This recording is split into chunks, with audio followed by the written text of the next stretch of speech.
ओम नमः शिवाय, हर हर महादेव, जय महाकाल। कैसे हैं सब लोग। देखिए आज का जो ये वीडियो है ना बहुत ही ज्यादा विशेष होने वाला है, क्योंकि इस वाले वीडियो में जो उपाय है ना वो आपके पितरों को सिर्फ तर्पण नहीं देगा, सीधा मोक्ष देगा। आप सबको पता है 29 सितंबर से 14 अक्टूबर तक श्राद्ध पक्ष यानी कि पितृ पक्ष की शुरुआत हो रही है, और ये जो 16 दिन होते हैं आपके पितरों के लिए समर्पित होते हैं। आपके पितृ देवता जो आपके पूर्वज होते हैं पितृलोक से मृत्युलोक में आपके घरों में आते हैं, ठीक है ना। और मात्र आपको छोटा सा उपाय करना होगा, तुलसी जी में गंगा जल छींटना होगा 5 बार और आपके पितरों को सीधा मोक्ष मिलेगा। अब काफी सारे भाई बहन मेरे ये कहेंगे कि भैया पूज्य गुरुजी तो कहते थे कि पितरों को मोक्ष नहीं मिल सकता है, उन्हें तर्पण किया जा सकता है। तो एक बार मात्र पूज्य गुरुजी की हैदराबाद वाली कथा सुन लीजिएगा। अगर आप सारी कथाएं सुनते हैं और आपको अगर नहीं पता है ना तो आपने हैदराबाद वाली कथा मिस कर दी है, ढूंढ करके सुन लेना। उसके अंदर सीधा सीधा पूज्य गुरुजी ने इस वाले उपाय को बताया हुआ है।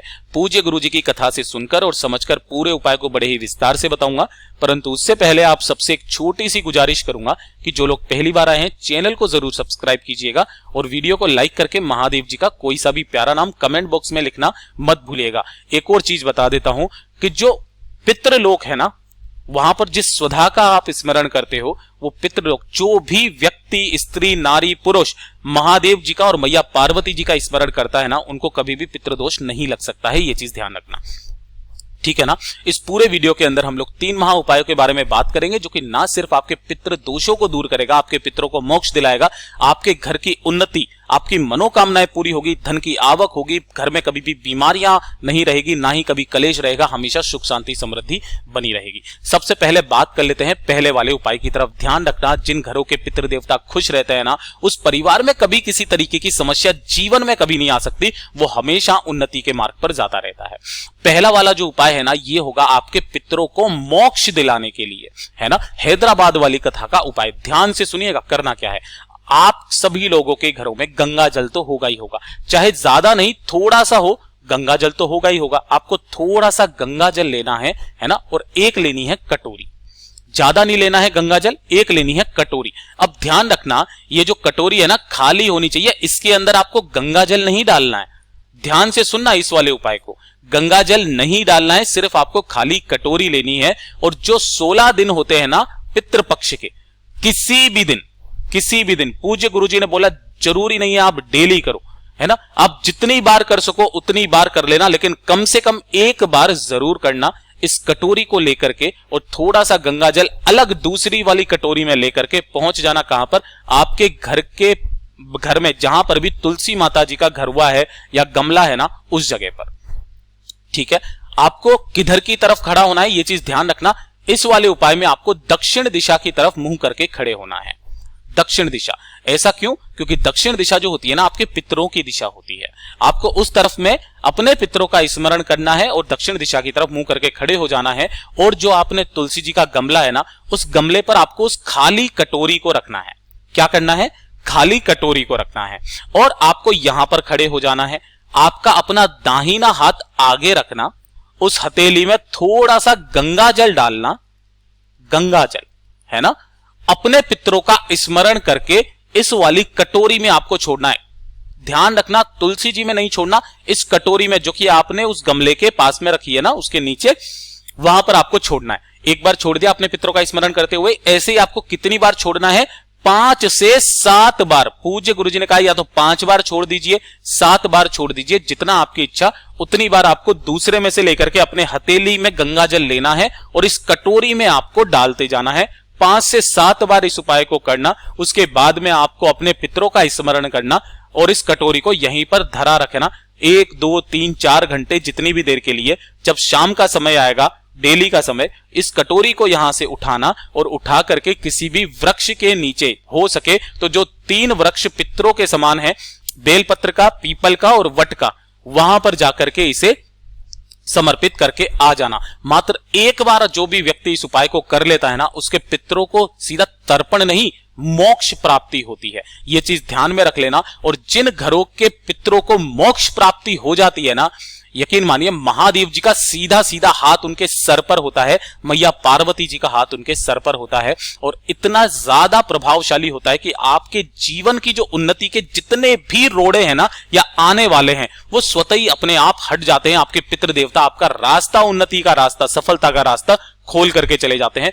पूज्य गुरु जी का इतना अद्भुत और अचूक उपाय है ना, ये जरूर कीजिएगा। पितृ पक्ष में, श्राद्ध पक्ष में किसी भी एक दिन जरूर कर लेना। 1 से 2 बार, 2 से 3 बार, जितनी बार आप करना चाहो कर लेना। आपके उस तिथि के, उस दिन के जो भी पितृदेव होंगे ना, उन्हें सीधा मोक्ष मिलेगा।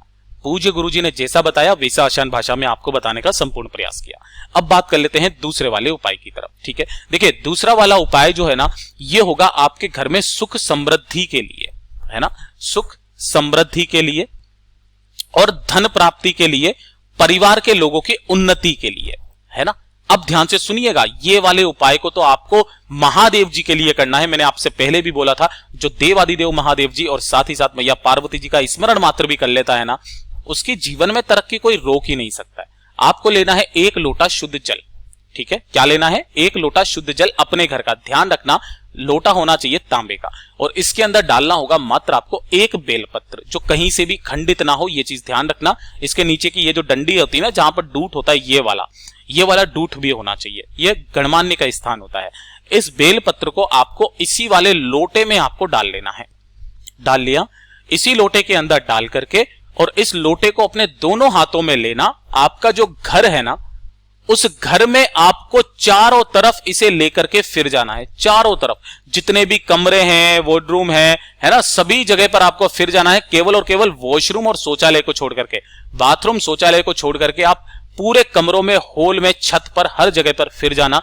फिरने के बाद में सीधा पहुंच जाना देवादिदेव महादेव जी के मंदिर शिवलिंग के पास। उत्तर दिशा यानी कि नॉर्थ डायरेक्शन की तरफ मुंह करके खड़े हो जाना, और इस पूरे 1 लोटे शुद्ध जल को आपको समर्पित कर देना है।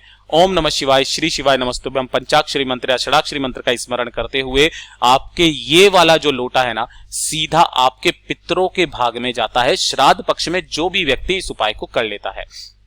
अच्छा, एक चीज मैं आपको और बताना भूल गया था कि जब आपने ये ऊपर वाला उपाय किया था ना, तो इस ऊपर वाले उपाय में आपको जो ये गंगा जल इसके अंदर छींटना है ना, वो किन महादेव जी के नाम से छींटना है? काशी विश्वनाथ के नाम से, है ना। मैं ये बताना भूल गया था, सॉरी, माफी चाहता हूं। काशी विश्वनाथ जी के नाम से, विश्वनाथ के नाम से, ठीक है ना। इतना आप काम करना। ये हो गए 2 उपाय। अब बात कर लेते हैं तीसरे वाले उपाय की तरफ। ठीक है, देखिए तीसरा वाला उपाय आपके पितरों की भूख मिटाने के लिए, है ना। आपके पितरों को कुछ ना कुछ हमेशा चाहिए होता है ना।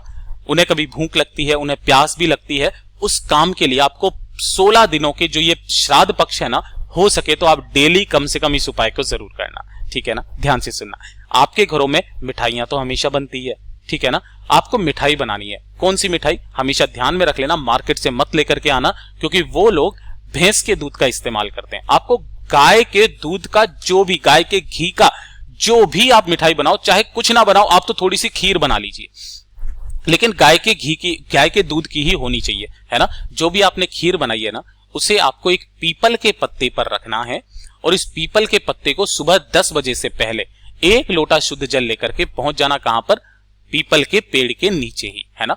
दक्षिण दिशा की तरफ मुंह करना, क्योंकि दक्षिण दिशा में बहुत बार बता चुका हूं, ये आपके पितरों की दिशा होती है। दक्षिण दिशा की तरफ आपने मुंह किया, और उस एक पीपल के पत्ते पर, जिस पर आपने क्या रखा है, थोड़ी सी खीर, जो भी मिष्ठान आपने घर पर बनाया है, उसे रखना। 2-5 मिनट यहां पर खड़े रहना, पितरों से आह्वान करना कि वो इसे ग्रहण करें, ये उनके लिए है। और ऐसा करने के पश्चात आपको 1 लोटा शुद्ध जल वहीं पर आपको समर्पित करना होगा। ये उनकी भूख और उनकी प्यास, जो कि उन्हें सीधा उनके भाग में जाता है, वो तर्पित हो जाते हैं। वो आपको आशीर्वाद दे करके जाते हैं। आपके जो भी पितृ देवता होते हैं, इन 16 दिनों के अंदर अगर आप अपने पितरों को प्रसन्न करने के लिए जो संभव उपाय हो सके ना, वो आप सारे कर लीजिएगा। आप ये साल देख लेना, अगला साल देख लेना, कितनी उन्नति होती है, कितनी नहीं। अगले साल से आप खुद ही इस वाले वीडियो पर आकर के वापस से इन वाले उपायों को करेंगे। पूज्य गुरुजी ने जैसा अपनी कथाओं में बताया, वैसा आसान भाषा में आपको बताने का संपूर्ण प्रयास किया। वीडियो अगर पसंद आया हो तो लाइक जरूर करना, साथ ही साथ चैनल को सब्सक्राइब जरूर कीजिएगा। मैं आपसे मिलता हूं अगले वीडियो में, तब तक के लिए ओम नमः शिवाय, जय महाकाल और जय शिव शंकर, श्री शिवाय नमस्तुभ्यम।